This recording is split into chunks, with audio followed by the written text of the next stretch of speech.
മറ്റൊരു വിദ്യാനന്ദ സ്വാമി ദർശനമാല, ഗുരുദേവന്റെ കൃതികളില് വേദാന്ത ഒരു പ്രകരണ ഗ്രന്ഥമായി തന്നെ കണക്കാക്കാവുന്ന കൃതിയാണ് ദർശനമാല. 10 ദർശനങ്ങളെ ഒരു മാല പോലെ കോർത്തിണക്കിക്കൊണ്ട് ശ്രീനാരായണ ഗുരുദേവൻ ഏതൊരറിവാണോ മനുഷ്യൻ അറിഞ്ഞ എല്ലാം അറിവായി മാറുന്ന അതിനെക്കുറിച്ച് എഴുതിയേക്കുന്നതാണ് ഇത് ദർശനമാല. ആ ദർശനമാല ഗുരുവിന്റെ തിരുനാവിൽ നിന്ന് ലോകത്തിന് ലഭിച്ചത്, എഴുതിയെടുത്തത് ആരാണ്? മാമ്പലം വിദ്യാനന്ദ സ്വാമി. അപ്പൊ 2 വിദ്യാനന്ദ സ്വാമികള്, പെരിങ്ങോട്ടേര വിദ്യാനന്ദ സ്വാമികള്, മാമ്പലം വിദ്യാനന്ദ സ്വാമികൾ. അതിൽ പെരിങ്ങോട്ടേര വിദ്യാനന്ദ സ്വാമികൾ എഴുതിയൊരു കൃതിയുണ്ട്, ഗുരുവരാജയ ഗുരുവരാജയ ഗുരുവരാജയ ഗുരുവരാജയ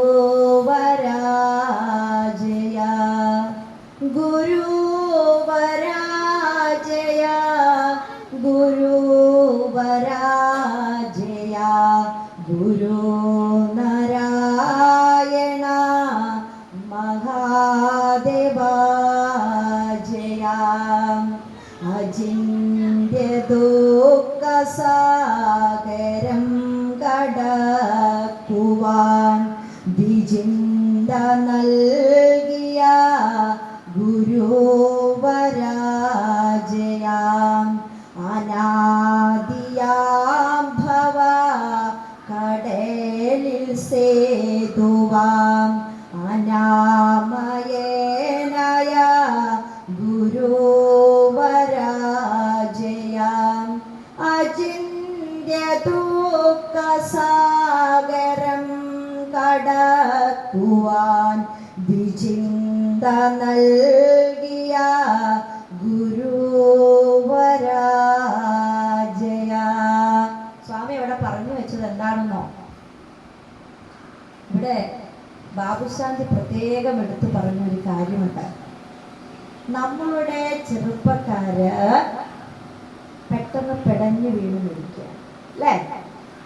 പെട്ടെന്ന് മരിക്കുകയാണ്. സത്യത്തിൽ ഞാൻ ശിവഗിരിയിൽ ഈ ഒരു വിഷയമായി പ്രകൃതിയും മനുഷ്യനും എന്ന് പറഞ്ഞിട്ട് യൂട്യൂബിൽ ഒരു പ്രഭാഷണം കിടപ്പുണ്ട്. ഞാൻ അന്ന് ഈ ആരോഗ്യത്തെ കുറിച്ചാണ്. നമ്മൾ വളരെ ശ്രദ്ധിച്ചാൽ അറിയാം. നിങ്ങൾ ആലോചിക്കുകയാണ്, പെരിങ്ങോട്ടേര വിദ്യാനന്ദ സ്വാമി പറഞ്ഞത് ഞാനീ പറയുന്നത് ഞാനത് ബന്ധിപ്പിച്ച് പറഞ്ഞുതരാം. കേരളത്തിൽ ഇപ്പൊ ഇങ്ങനെ ഇങ്ങോട്ട് വണ്ടിയെ ഇങ്ങോട്ട് ഹൈവേ കൂടെ വരുവാണെങ്കിൽ സൂപ്പർ സ്പെഷ്യാലിറ്റി ഹോസ്പിറ്റലുകളാണ്.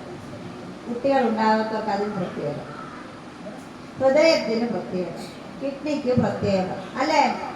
പണ്ടൊരു ആശുപത്രിയുള്ളൂ, അവിടെ ചെന്ന് കഴിഞ്ഞാൽ എല്ലാം കൂടി ഒരു ഡോക്ടർ ആദ്യം നോക്കി, പിന്നെ പിന്നെ ഓരോ ബോർഡിന്റെ കീഴിലായി ഫിസിഷ്യൻ, അല്ലേ, കാർഡിയോളജി, അങ്ങനെ. ഇപ്പൊ വന്ന് ഒരു രോഗത്തിനൊരു ആശുപത്രിയായി ആയോ?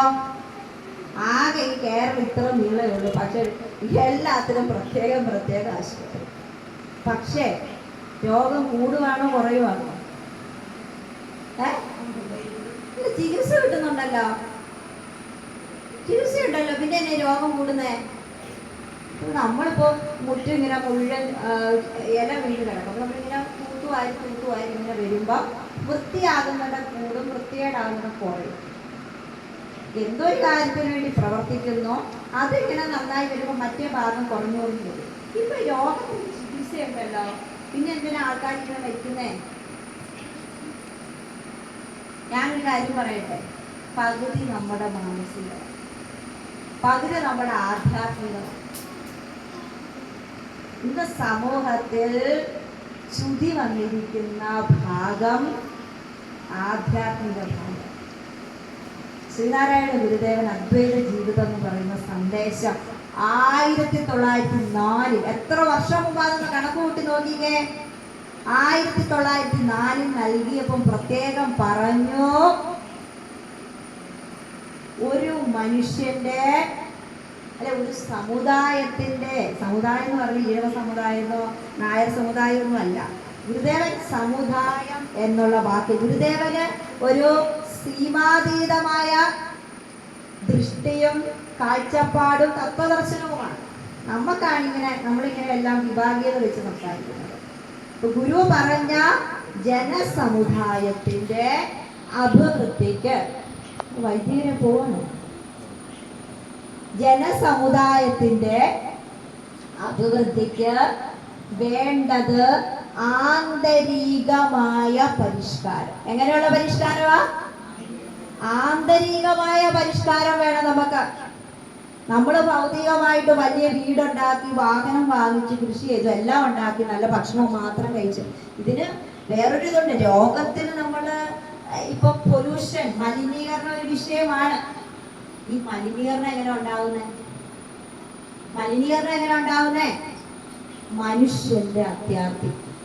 മനുഷ്യന്റെ അത്യാർത്തിയും കൂടുതൽ ഇത് കിട്ടാൻ വേണ്ടി അവരെന്ത് ചെയ്യും? മനുഷ്യന് യോജിക്കാത്ത വസ്തുക്കളെ ഉപയോഗിക്കുകയാണ്. അതൊരു ഭാഗത്ത്. ഞാൻ പറഞ്ഞത് അതല്ല. ആന്തരികമായ പരിഷ്കാരം എന്ന് പറഞ്ഞാൽ ഇന്ന് ചെറിയ കുട്ടികൾ വരെ പെട്ടെന്ന് പോയി സൂയിസൈഡ് ചെയ്യുകയും പെട്ടെന്ന് രോഗങ്ങൾ, കുഞ്ഞുങ്ങൾക്ക് വരെ രോഗങ്ങൾ. എനിക്കൊരു ഫ്രണ്ട് ഉണ്ട്, ഒരു പ്രകൃതി ചികിത്സകരായിട്ടുള്ള ഒന്ന് രണ്ട് പേരുമായിട്ട് എനിക്ക് പരിചയമുണ്ട്.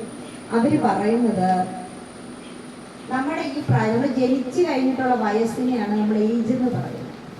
പക്ഷേ നമ്മുടെ ആരോഗ്യപരമായ ഒരു ഏജുണ്ട്, മാനസികമായ ഒരു ഏജുണ്ട്. ശരീരത്തിന്റെ പ്രായം ഇപ്പൊ 95 വയസ്സുള്ള ഒരു അമ്മച്ചിക്ക് ചിലപ്പോൾ പ്രഷർ കാണത്തില്ല, ഷുഗർ കാണത്തില്ല, കൊളസ്ട്രോൾ കാണത്തില്ല. പക്ഷെ ഒരു 25 വയസ്സുകാരന് ചിലപ്പോൾ ഇത് 3 ഉണ്ടാകും അല്ലേ? ഇതിലേക്കൊക്കെ എന്തുകൊണ്ട് വന്നു എന്ന് ചോദിച്ചാൽ മാനസികമായ നമ്മളുടെ ആരോഗ്യം, നമ്മുടെ മനസ്സിന്റെ ആരോഗ്യം, പെട്ടെന്ന് ടെൻഷൻ ആകുക, പെട്ടെന്ന് കരയുക, പ്രശ്നങ്ങൾ വരും, അതിജീവിക്കാൻ ശക്തിയില്ലാതെ പോവുക, തളർന്നു പോവുക, ആരെങ്കിലും എന്തെങ്കിലും പറഞ്ഞു കഴിഞ്ഞാൽ പോയി സൂയിസൈഡ് ചെയ്യുക. അങ്ങനെ നമ്മുടെ സമൂഹത്തിൽ നോക്കുമ്പോൾ പണ്ട് നമ്മുടെ ഈ ആധ്യാത്മികതയിൽ പറയുമ്പോൾ ഗുരുദേവനെ കുറിച്ച് നമ്മളിപ്പോൾ ചെല്ലിയ ഗുരുഷട്കത്തിൽ പറയുന്നുണ്ട്, മമതാരഹിതാത്മനെ. ഗുരുവിന്റെ ആധ്യാത്മിക നില എങ്ങനെയാ? ഒന്നും പറ്റത്തില്ല. ചേമ്പിലയിലെ വെള്ളം പോലെയാണ് ഗുരു. ചേമ്പിലയിലെ വെള്ളം ചേമ്പിലയിൽ പറ്റുന്നുണ്ടോ? ചേമ്പിലയിൽ അല്പം വെള്ളം എടുക്കുമ്പോൾ വെള്ളം അതിൽ കൊള്ളുമ്പോഴും ഇലയിൽ സ്പർശിക്കുന്നില്ല. നമ്മള് ഈശാവാസി ഉപനിഷത്തിൽ പറയും, ഗുരുദേവൻ അതിന്റെ മലയാള തർജ്ജമ ചെയ്ത് തന്നിട്ടുണ്ട് നമ്മളെല്ലാം പഠിക്കാൻ. ഈശൻ ജഗത്തിലെല്ലാം ആവസിക്കുന്നത് കൊണ്ട് നീ ശരിക്ക മുക്തനായി ആശിക്കരുതായിരുന്നു, അല്ലെങ്കിൽ അന്ത്യം വരെയും അസംഗനായിരിക്കുക, സംഖ്യയാവാതിരിക്കുക, ബന്ധമായിരിക്കുക. നമ്മളെല്ലാം സംഖ്യകളാണ്. നമ്മൾ കാമക്രോധ വികാരാദികൾക്ക് അടിമപ്പെട്ട് വിഷമിച്ച് ദുഃഖിച്ച് ഈ ജീവിതത്തിലെ ഓരോ പ്രശ്നങ്ങളിലും പെട്ടുഴന്ന് കറങ്ങി തിരിഞ്ഞ് വിഷമിച്ച് അതിന്റെ ഫലമായി ഉണ്ടാകുന്ന മാനസികമായ ആരോഗ്യത്തിന്റെ കുറവുകളാണ്. വിദ്യാഭ്യാസ സമ്പന്നരായിട്ടും സാമ്പത്തിക ചിലരുടെ ആത്മഹത്യയിൽ നമ്മൾ അന്വേഷിച്ചു വരുമ്പോൾ ഒരു കുഴപ്പമില്ലായിരുന്നു, എന്താന്ന് പോലും അറിയാൻ സാധിക്കും. അപ്പോ ഒരു കാര്യം, ആരോഗ്യം, മനസ്സിന്റെ ആരോഗ്യം ശരീരത്തിന്റെ ആരോഗ്യത്തെ ബാധിക്കും. ഈ ശരീരത്തിലാണ് നമ്മുടെ ആത്മാവിലെ. ശരീരം ഒരു ഉപാധിയാണ്. എനിക്ക് വെള്ളം കൊണ്ട തന്നപ്പോ കണ്ടോ, ഈ ഗ്ലാസ് ഇല്ലാതെ എനിക്ക് വെള്ളം കൊണ്ട തരാൻ പറ്റുമോ? ഈ ഗ്ലാസ് ഇല്ലാതെ എനിക്ക് വെള്ളം കൊണ്ട തരാൻ പറ്റുമോ എന്നതുപോലെയാണ് ഈ ശരീരം നമ്മൾ എടുക്കുമ്പോഴാണ്. വേദാന്ത സാരാവലിയിലൊക്കെ നമ്മുടെ ഗുരുദേവന്റെ പ്രഥമ ശിഷ്യൻ പറയുന്നുണ്ട്, ശരീരത്തെ നമ്മൾ നോക്കണം. നമ്മൾ ജപസാധനാദികൾ ചെയ്ത് മോക്ഷത്തെ പ്രാപിക്കുവാൻ നമുക്ക് ശരീരം ആവശ്യമാണ്. ഇതുപോലൊരു ഉപാധിയാണ് നമ്മുടെ ശരീരം. ഇതിനപ്പടി ഈ ഗ്ലാസിനപ്പടി ഇതിവിടെ എല്ലാം സുഷിരമാണെങ്കിൽ എനിക്ക് വെള്ളം പറ്റുമോ? കിട്ടുമോ?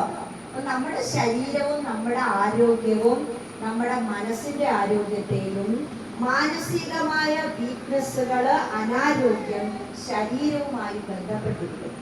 അപ്പോൾ ഒരു പോയിന്റ് തന്നെ പഠിച്ചോളൂ. ഈ മാനസികമായ ആരോഗ്യത്തിന് ഉതകുന്ന ഒരു ഭാഗമാണ് വൈദികം.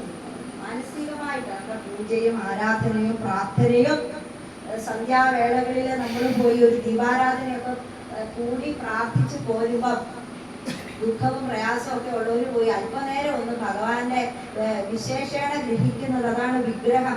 ഒരു ക്ഷേത്രത്തിൽ പോയി ഭജിച്ച് പ്രാർത്ഥിച്ചു പോരുമ്പോൾ മനസ്സിന് സുഖമുണ്ടാകും. ഗുരുദേവൻ പറഞ്ഞിട്ടുണ്ട് ക്ഷേത്രത്തെ കുറിച്ച് പറയുമ്പോൾ മനസ്സിന് ശരീരത്തിന് സുഖമുണ്ടാകുവാൻ ക്ഷേത്ര ദർശനം ഉപകരിക്കും.